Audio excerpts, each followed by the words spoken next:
कुछ कारण हो गया है, नहीं मिल पा रहे, डिलीट करो, उन लोगों को हटा दो अपने लिस्ट से।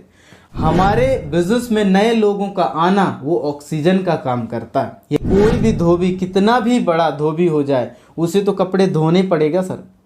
कितने लोग जुड़े हैं मेरे साथ, आज भी मेरे पास डाटा है, पूरा A to Z कलेक्ट किया हूं मैंने डाटा उसका। नेटवर्क मार्केटिंग में ऐसा कहा जाता है कि लिस्ट आपके बिजनेस की रीढ़ की हड्डी होती है। जिस तरीके से खाली बोरी खड़ी नहीं हो सकती, ठीक उसी प्रकार से बिना लिस्ट के हमारा बिजनेस आगे नहीं बढ़ सकता। तो बहुत सारे लोगों को भ्रम है कि केवल प्रोस्पेक्ट लिस्ट से ही हमारा काम चल जाएगा, लेकिन आपको ट्रेनिंग गलत मिली है।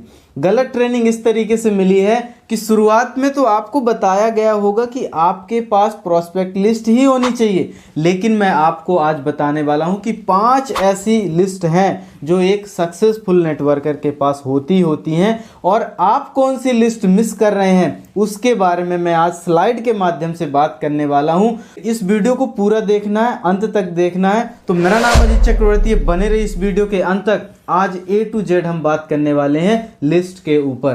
तो चलिए शुरू करते हैं।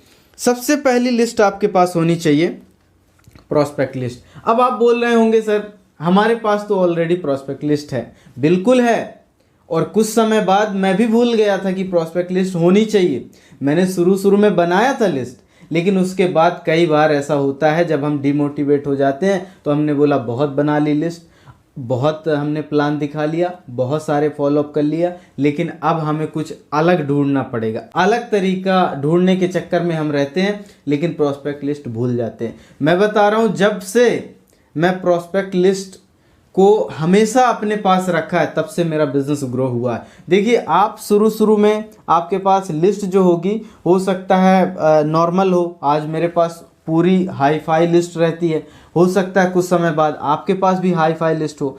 तो प्रोस्पेक्ट लिस्ट में क्या क्या ध्यान रखना है वो आप देख लेते हैं, फिर उसके बाद अगली 4 लिस्ट और कौन कौन सी होगी उसके बारे में हम बात करने वाले हैं। अंत तक आपको बने रहना। देखिए, प्रोस्पेक्ट लिस्ट जब भी हम बनाते हैं तो हमको नाम लिखना है, आप लिखते होंगे, सीरियल नंबर लिखना है, नाम लिखना है, मोबाइल नंबर लिखना है, लिखते होंगे आप, बाकायदा लिखते होंगे, एड्रेस ये भी आप लिखते होंगे, वर्क और एज, ये 4 कॉलम आपको बनाना है। और जितने प्रोस्पेक्ट है ना उनको सबको एक लाइन में आपको लिख लेना, बिल्कुल आपको लिख लेना है। और हमेशा इसको हर हफ्ते हर महीने रिनोवेट करते रहना। ऐसा नहीं कि कचरा पड़ा हुआ है, जो लोग हमको मना कर दिए हैं या बहुत प्रयास करने में समय नहीं दे रहे हैं उनको प्रोस्पेक्ट लिस्ट से हटाओ। कुछ कारण हो गया है, नहीं मिल पा रहे, डिलीट करो, उन लोगों को हटा दो अपने लिस्ट से। आपको अपने लिस्ट में और लोगों को जोड़ते जाना है। प्रतिदिन आपको 2 लोगों को अपने लिस्ट में जोड़ते जाना है, ताकि आपके पास नया मटेरियल आता रहेगा प्रोस्पेक्ट लिस्ट का। तो ये हो गई प्रोस्पेक्ट लिस्ट। आपने बहुत बार ट्रेनिंग ली होगी प्रोस्पेक्ट लिस्ट के बारे में, मैं ज़्यादा बात नहीं करूंगा। दूसरी लिस्ट हो गई आपकी कस्टमर लिस्ट। प्रोस्पेक्ट लिस्ट में जब भी आप प्लान दिखाते हैं तो या तो वो व्यक्ति जुड़ जाता है आपके साथ, या तो वो कस्टमर बन जाता है, या फिर कुछ बोलता नहीं। तो कस्टमर बन जाता है तो उसे क्या करिए, आप उसको कस्टमर लिस्ट में डाल दीजिए। कस्टमर लिस्ट में क्या करना है, आपको सीरियल नंबर डालना है, सीरियल नंबर आपको डालना है, नाम डालना है, मोबाइल नंबर डालना है, एड्रेस डाल दीजिए कहाँ का है वो व्यक्ति। उसके बाद प्रोडक्ट डेट, कब हमने प्रोडक्ट दिया, उसको किस डेट में दिया, क्योंकि अगले मंथ हमको उससे ऑर्डर लेना है। तो ये प्रोडक्ट डेट हमने डाल दिया। जैसे कोई अनिल व्यक्ति है, उसका मोबाइल नंबर ये है और वो कटनी का रहने वाला है। मैंने 1/6/2023 को उसको प्रोडक्ट दिया था, और 1/7/2023 को प्रोडक्ट का ऑर्डर मैंने दोबारा से लिया था, उसने दोबारा से प्रोडक्ट मेरे को ऑर्डर दिया था। तो हमको अलग अलग तरीके हैं कि ऑर्डर कैसे लेना, उसके बारे में आप कमेंट करेंगे कि ऑर्डर कैसे लेना है उसके बारे में बताइए, तो मैं आपको प्रैक्टिकल एग्जांपल बताऊंगा किस तरीके से मैं ऑर्डर लेता हूं। तो कमेंट जरूर करना। तो इस तरीके से आपको कस्टमर लिस्ट बनाना है। कस्टमर लिस्ट हमेशा आपकी मदद करता है आपकी सेल्फ आईडी में आपके बिजनेस को बढ़ाने के लिए।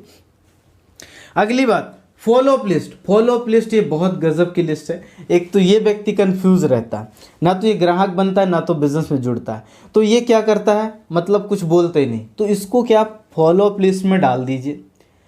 इससे समय समय पे इसको फॉलोअप करते रहिए। जब भी आपका सेमिनार हो, सीनियर आए, विजिट पे आए, तो उनसे मिलवाते रहिए कि भैया क्या कारण है आप हमारे प्रोडक्ट भी यूज़ नहीं कर रहे और बिजनेस में भी ज्वाइन नहीं हो रहे, ऐसा क्या कारण है? कोई 2 कारण तो मुझे बताइए ताकि मैं उसको अपने ऊपर इम्प्रूव करूं, या कुछ कमी है तो उसको मैं सुधार करवाऊं।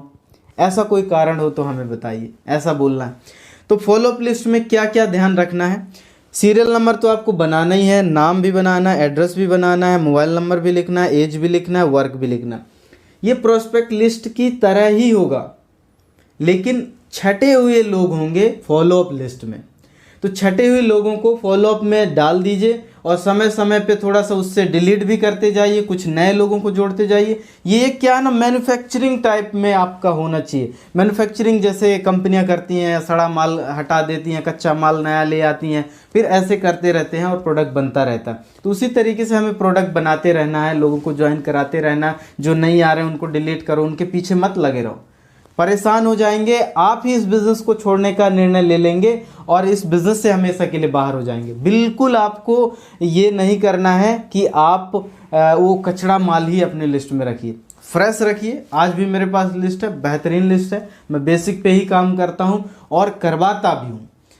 तो फॉलोअप लिस्ट को ध्यान रखना है। अगली लिस्ट आती है डिस्ट्रीब्यूटर लिस्ट। अभी डिस्ट्रीब्यूटर लिस्ट क्या करना है? इसमें सीरियल नंबर आपको लिखना है, नाम लिखना है, डिस्ट्रीब्यूटर आईडी लिखना है। यहाँ पर ध्यान देना, डिस्ट्रीब्यूटर आईडी लिखना है। उस व्यक्ति ने जब आपके साथ ज्वाइनिंग लिया, यानी आप प्रोस्पेक्ट लिस्ट में आपने प्लान दिखाया, कुछ लोग ग्राहक बन गए, कुछ लोग फॉलोअप लिस्ट में चले गए, कुछ लोग ज्वाइन हो गए, तो उनको डिस्ट्रीब्यूटर लिस्ट में डालना है। कितने लोग जुड़े हैं मेरे साथ, आज भी मेरे पास डाटा है, पूरा A to Z कलेक्ट किया हूँ मैंने डाटा उसका। तो ऐसी लिस्ट आपके पास भी होनी चाहिए। तो डिस्ट्रीब्यूटर लिस्ट में ये क्या करना है? डिस्ट्रीब्यूटर लिस्ट में आपको आईडी नंबर आपने डाल दिया, उसका मोबाइल नंबर आपने डाल दिया, आपको एड्रेस डालना है, एड्रेस डाल दीजिए, उसका एज क्या है वो डाल दीजिए।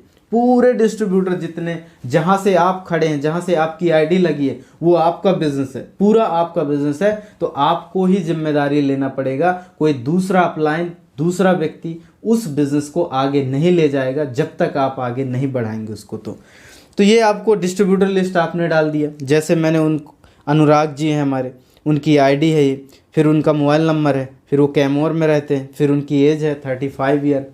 इस तरीके से आपको लिखना है। आप यहाँ पर हैं, आपके जितने भी लोग हैं आपसे जुड़े हुए हैं आपकी कंपनी से, वो डिस्ट्रीब्यूटर हैं, उन्हीं के माध्यम से बिजनेस बढ़ेगा। और लास्ट लिस्ट क्या होती है वो बताता हूँ। एक्टिव डिस्ट्रीब्यूटर लिस्ट, ये आपकी संपत्ति है, यानी ये टीम है आपकी, इसको अलग छांट के आपको रखना है। ये आपकी संपत्ति है, क्योंकि चाहे आपके टीम में 10 लोग ही हों, फिर भी आपको बड़े ध्यान से इनका पालन पोषण आपको करना है, क्योंकि इसी से आपका घर चलेगा। तो इसमें क्या करना है? आपको सीरियल नंबर लिखना, नाम लिखना, आईडी लिखना, मोबाइल नंबर लिखना, पार्ट टाइम कर रहा है या फुल टाइम कर रहा है, तभी तो आप उसके साथ काम करेंगे। शाम को करेंगे कि सुबह करेंगे, दोपहर में करेंगे, कब करेंगे? तो आपको क्या करना है? पार्ट टाइम कर रहा है कि फुल टाइम कर रहा है, ये हमको देखना बहुत ज़्यादा ज़रूरी है। उसका लेवल क्या है, टारगेट क्या है, या फिर वो किस लेवल में है वो व्यक्ति, हमारा जो टीम का मेंबर है वो किस लेवल में है, और कितना टारगेट इस महीने करेगा, या कितना टारगेट का विज़न लिया हुआ है अगले 3 महीने में। तो उसको आपको लिखना है। जैसे हमारे सुनील जी हैं, फिर उनका आईडी नंबर है, फिर उनका मोबाइल नंबर, फिर वो पार्ट टाइम कर रहे हैं, फिर वो गोल्ड लेवल में। इस तरीके से आपको ये 5 प्रकार की लिस्ट जो मैंने बताया, इन लिस्टों को, इन 5 प्रकार की लिस्टों को मैं रोज़ देखता हूँ, रोज़ कहीं ना कहीं मैं इनको अध्ययन करता हूँ, क्योंकि ये मेरे बिज़नेस का कच्चा माल है। यहीं से मेरे बिज़नेस की तरक्की होनी है। और आज कितने भी बड़े लेवल में हो जाओ, मैंने हमेशा बताया कि कोई भी धोबी, कितना भी बड़ा धोबी हो जाए, उसे तो कपड़े धोने पड़ेगा सर। इसी तरीके से नेटवर्क मार्केटिंग में एक लीडर, कितना भी बड़ा लीडर क्यों ना हो जाए, उसे बिजनेस प्लान तो दिखाना पड़ेगा, क्योंकि हमारे बिजनेस में नए लोगों का आना वो ऑक्सीजन का काम करता है। ये हमेशा से बड़े बड़े लीडर बोलते हैं। तो आज के लिए इतना ही।